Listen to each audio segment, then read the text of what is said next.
चलिए शुरुआत करते हैं हमारे बेहद खास सेगमेंट आईपीओ कॉर्नर की। और यहाँ पर सबसे पहले बात करेंगे software as a service platform company Unicommerce e solutions के आईपीओ की, जो 6 से 8 अगस्त तक यहाँ पर खुला रहेगा। इशू प्राइस की बात करें तो यहाँ पर लगभग 277 करोड़ रुपए का इशू प्राइस है और पूरा का पूरा इशू ऑफर फॉर सेल है। फंडामेंटल्स और सब्सक्रिप्शन पर हम चर्चा करेंगे। हमारे साथ यहाँ पर जुड़ गई हैं एम सिक्योरिटीज़ की आस्था जैन। आस्था, स्वागत है आपका।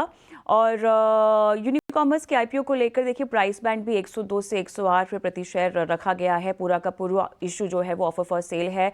लॉट साइज लगभग 138 पर शेयर का बताया जा रहा है। और लॉजिस्टिक प्रोवाइडर्स के कॉमर्स ऑपरेशंस ये कंपनी मैनेज करती है। विदेशी ग्राहक भी कंपनी ने लगभग 2023 के बाद अपने बेड़े में जोड़े हैं। पहला सवाल तो मैं प्राइस बैंड को लेकर ही पूछना चाहती हूँ, बताइएगा क्या कहता है आपका एनालिसिस। गुड मॉर्निंग कविता। देखिए बिल्कुल अगर यूनिकॉमर्स की हम बात करें तो बिल्कुल software as a service provider SaaS जिसे हम बोलते हैं, तो वो वाली ये कंपनी है। और ये ज्यादातर देखा जाए तो प्रोडक्ट्स देती है। किनको देती है? जिनके भी जैसे ई कॉमर्स प्लेटफॉर्म होते हैं, लेंस कार्ट वगैरह हो गए, तो वहां पे प्रोडक्ट इनका प्रोडक्ट चलता है कि कभी किसी कस्टमर ने अगर बाय किया तो उसके आगे की प्रोसेसिंग वगैरह जिस तरह से भी होती है, तो उस तरह के प्रोडक्ट ये कंपनी प्रोवाइड करती है। सो बिल्कुल देखा जाए तो कंपनी यहाँ पे जो प्राइस बैंड पे लेके आ रही है, जिसमें 108 upper end of the price band है। तो यहाँ पे क्योंकि इस तरह की जो कंपनी है, ये अपने आप में एकमात्र कंपनी है जो कि लिस्टिंग के लिए उतर रही है। और अगर देखा जाए कंपनी के आरएचपी को भी अगर पढ़ा जाए, तो इन्होंने कंपेटिटर शो नहीं किया है, कोई भी लिस्टेड पेयर शो नहीं किया है इसी क्षेत्र का। तो जब हम कंपनी का आकलन करने जाते हैं, तो इसका पीई मल्टीपल जो आता है वो 85 का आता है। अब देखा जाए तो क्योंकि ये कंपनी फंडामेंटली फाइनेंशियली बहुत स्ट्रांग है, कैश काफी अच्छा खासा बैलेंस शीट के अंदर है और इन्हें पैसे की भी जरूरत नहीं है। वो इसी बात से हमें समझ में आता है कि कंप्लीटली ऑफर फॉर सेल है। इस इश्यू के जरिए कंपनी कोई भी नया पैसा नहीं उगा रही है मार्केट कुछ भी फंडिंग करने के लिए। और ये पूरा ऑफर फॉर सेल है, और वो भी इसलिए लाया गया है क्योंकि कंपनी को लिस्टिंग करनी थी, जिसमें कि ये एक रेगुलेशन होता है कि आप 25% तक का ऑफलोड कर सकते हैं अगर आप लिस्टिंग के लिए आते हैं। तो उसी की वजह से कंपनी लिस्टिंग के लिए उतर रही है। तो कंपनी के यहाँ पे फाइनेंशियल्स बहुत स्ट्रांग है। स्पेशली देखा जाए तो ऑपरेटिंग लिवरेज काफी ज्यादा होता है इस तरह की कंपनियों को, क्योंकि जितना भी इनका रेवेन्यू आता है, उसका रिफ्लेक्शन बहुत ज्यादा बॉटम लाइन में डायरेक्टली आ जाता है। क्योंकि जो बाकी की जो कॉस्ट वगैरह होती है, फिक्स्ड ज्यादा नेचर की रहती है। तो उस हिसाब से मुझे ये कंपनी बढ़िया लगती है। ऑपरेटिंग लिवरेज हाई है। पी मल्टीपल जरूर 85 का है, लेकिन मेरे हिसाब से क्योंकि ये ओनली अभी तक लिस्टिंग स्पेस में इसी तरह की कंपनी है, तो उस वजह से भी इनको एक स्कैरसिटी प्रीमियम जिसे हम बोलते हैं वो मिल सकता है। और हमारी तरफ से सब्सक्राइब की रेटिंग इस आईपीओ को है, इसमें लगाना चाहिए। बेहतरीन फाइनेंशियल परफॉर्मेंस की वजह से, और जो इनका बिजनेस है बढ़िया बिजनेस है, मार्की कस्टमर्स इनके साथ जुड़े हुए हैं और आगे जाते हुए बिजनेस बढ़ने ही वाला है।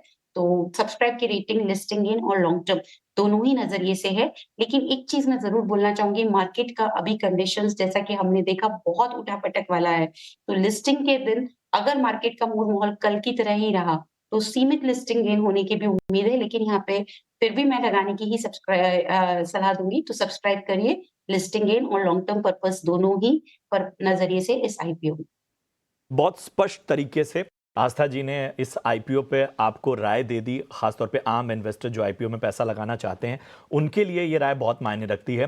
तो लिस्टिंग गेन और लॉन्ग टर्म दोनों पर जो है वो सब्सक्राइब की सलाह इस वक्त आस्था जी की तरफ से आती हुई। लेकिन यहाँ पर एक अहम बात, जो अहम फैक्टर आस्था जी ने जोड़ा है कि बाजार का जो मूड माहौल है, उसमें थोड़ा सा आपको लिस्टिंग गेन को लेकर नजरिया थोड़ा आपको स्पष्ट रखना होगा, और उन्होंने वो बात ऐड की। लेकिन आस्था जी, जब ओएफएस की बात आती है और तो आम इन्वेस्टर के मन में थोड़ी सी एक क्वेश्चन आता ही है कि चूंकि ऑफर फॉर सेल है, तो इन्वेस्टर्स के एग्जिट की बात आती है। कैपिटल को लेकर भी फिर सवाल उठते हैं कि क्या वहां पर कोई चुनौती है। जरा इस चीज को स्पष्ट करें। एग्जिट की बात होती है, लेकिन जब हमको कंपनी को हम अगर एनालाइज करते हैं, तो ये देखते हैं कि ओएफएस का मुख्य कारण क्या है। किसी भी चीज का कारण जाने अगर हम उस पे एक राय बनाते हैं तो थोड़ी जल्दबाजी होती है। मुख्य कारण अभी इस कंपनी का देखा जाए तो क्योंकि डाइल्यूशन करना बहुत ज़रूरी है। कंपनी को फंड्स उगाने की यहाँ पे कोई ज़रूरत ही नहीं है। जैसा मैंने आपको बोला, आप इनकी बैलेंस शीट अगर देखें, अच्छा खासा कैश इनकी बैलेंस शीट में अभी भी है। फंड्स की इनको कोई ज़रूरत नहीं है और जिस तरह का ये बिज़नेस है, इसमें बहुत ज़्यादा देखा जाए तो इतना कुछ वर्किंग कैपिटल की भी इतनी रिक्वायरमेंट नहीं रहती है।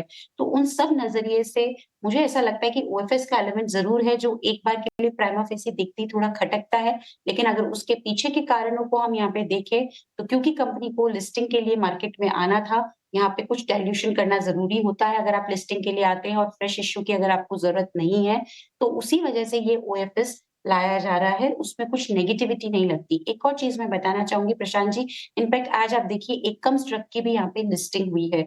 मैंने जब आपके चैनल पे जुड़ी थी, मैंने यहाँ पे संभावना जताई थी 15 से 20% की लिस्टिंग गेन की।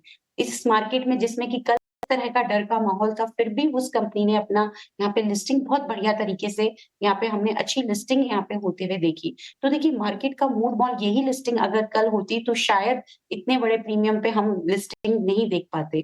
तो इसीलिए मेरा यहाँ पे यही फोर्स है कि मार्केट का मूड मॉल क्योंकि अभी थोड़ा-सा नर्वस बना हुआ है, तो उसमें बहुत बड़े-बड़े गेन्स की उम्मीद ना रखें और छोटे-मोटे लिस्टिंग गेन की डिसेंट लिस्टिंग गेन की उम्मीद करते हुए इसमें लगाएँ और ओएफएस के इस एलिमेंट को आप अच्छी नज़रों से ही देखें कि ये एक इश्यू लाने के लिए एक ये औपचारिकता थी और उसी वजह से ये औपचारिकता पूरी की गई है ओएफएस के द्वारा क्योंकि फ्रेश प्रोसीड्स की कंपनी को कोई ज़रूरत नहीं है।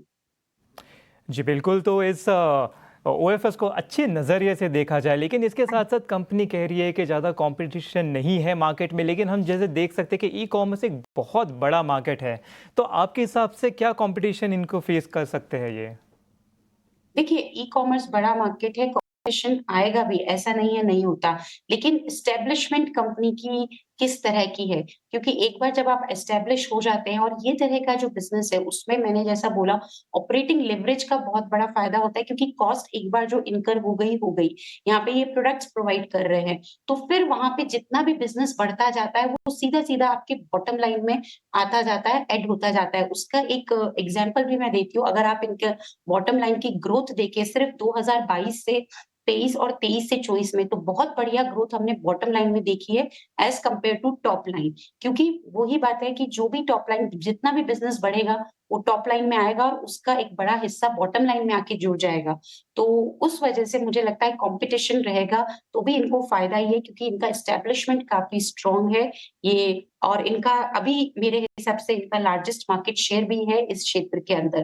तो कॉम्पिटिशन हेल्दी रहेगा लेकिन कंपनी पूर्ण रूप से तैयार है कॉम्पिटिशन को फेस करने के लिए, एक मैच्योर कंपनी हो चुकी है, इसलिए उससे मुझे लगता नहीं कोई बहुत बड़ी रिस्क कंपनी को रहेगी।